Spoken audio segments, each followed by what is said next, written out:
পৃথিবীর মোট জনসংখ্যা নিরিখে আমরা হিন্দুরা হচ্ছি সংখ্যালঘু। আর হিন্দুত্ববাদ কোনো ধর্মীয় রাজনীতি নয়। হিন্দুত্ববাদ আমাদের বেঁচে থাকার লড়াইয়ের একমাত্র চাবিকাঠি।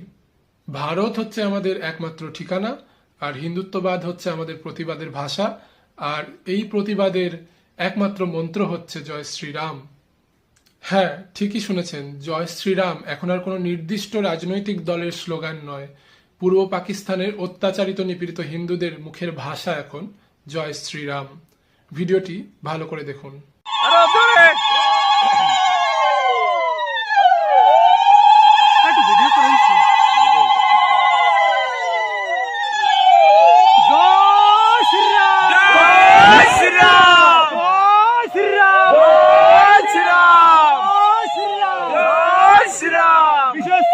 ভিডিওটিতে পূর্ব পাকিস্তানের হিন্দু নেতা গোবিন্দচন্দ্র প্রামাণিক অত্যাচারিত হিন্দুদের কাছে ভোট চাইতে গেলে হিন্দুরা কি স্লোগান দিচ্ছে?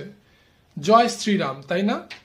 কিন্তু আমাদের পশ্চিমবঙ্গের বোকা হিন্দুরা তারা বাংলাদেশের আওয়ামী লীগের স্লোগান জয় বাংলাকে ধার করে নিয়েছে। ভাবা যায়?